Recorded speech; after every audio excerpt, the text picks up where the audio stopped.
Good morning, everyone, from tropical North Queensland in Australia. I'd love to have been there in person. In fact, in March, I was due to come to Canada for the first time, and we all know why that didn't happen.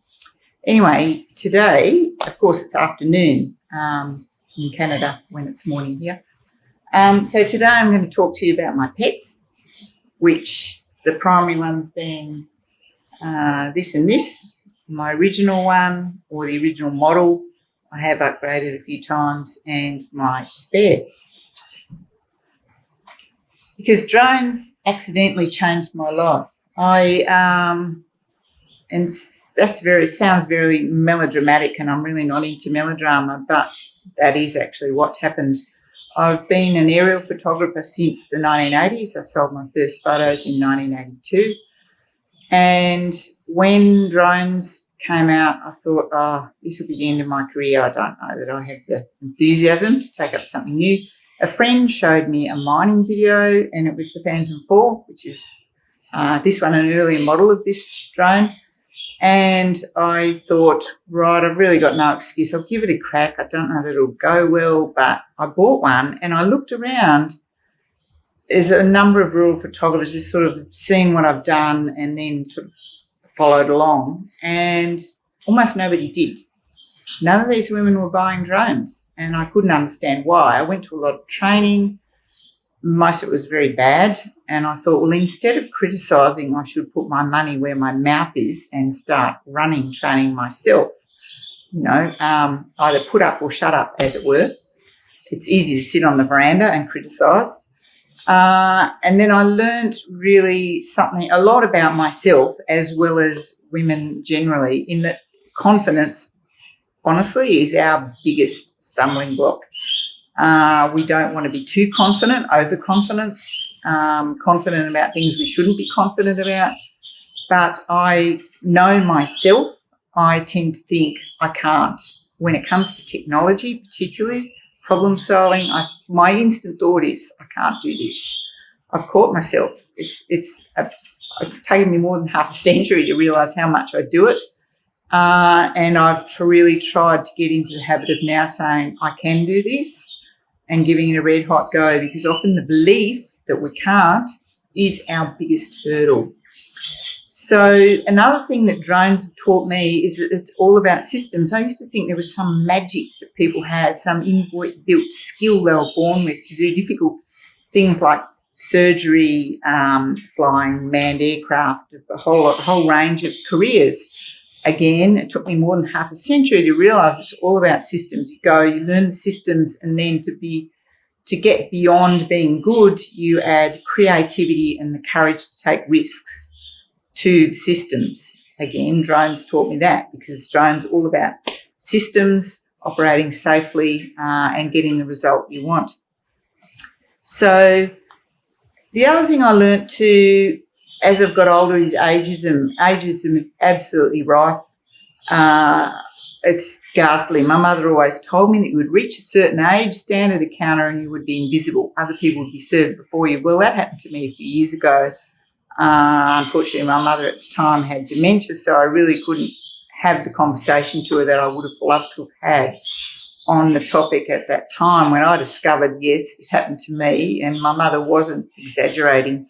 It's one of those many things. Until it happens to you, you can be a bit sceptical and think that people are imagining it. They're becoming paranoid. No, it is a thing. One of the things that I've absolutely loved in the drone industry is challenging stereotypes. I'm a rural woman. I live in a regional area, a long way from the capital city. I am a woman, and I'm older. These three things absolutely don't fit the drone industry, because globally, roughly 6% of drone operators are women. That is a guess, because nobody in the world is actually keeping any figures. Nobody's collating it. It's not even an issue. Why is it an issue? When I run introductory sessions at multi-topic agricultural days, I discovered that men typically were coming up and asking me three questions that the women were never asking. Excuse me. And the women were asking me questions that the men weren't asking. you could probably all have a guess of what these questions are. And I won't tell you now, that can be in the questions section. You can have a stab at guessing what the 3 questions that men typically ask me are. And these are rural men. These are on farms, on cattle stations, very practical people. Typically, they ask 3 questions. So it's really come home to me, whether it's nature or nurture is an argument for another day, but the way men and women approach technology is very different. We have a problem with very slow uptake of ag tech in Australia, and I know from research this is a global problem. Largely it's because agricultural technology, drones being part of that, is designed by men, sold by men, marketed by men, demonstrated by men, talked about by men. At most of the events I go to, ag tech and drone events, less than 10% of the speakers on stage will be women. The women almost never keynotes.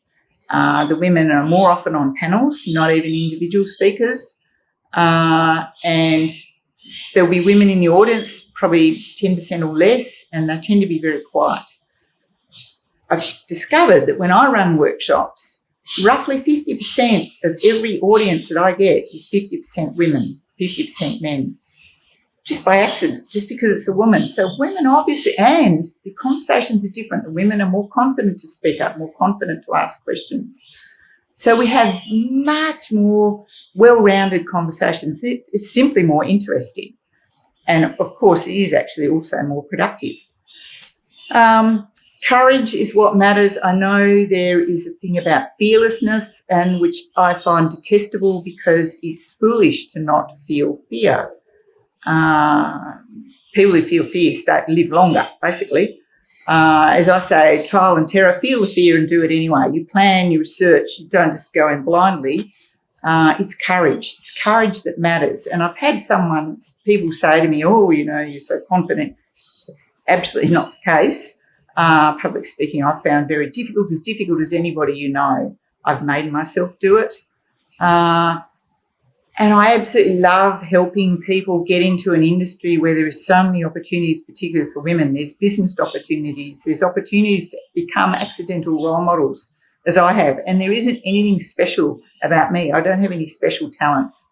I'm not techie-minded. I don't feel good at problem solving.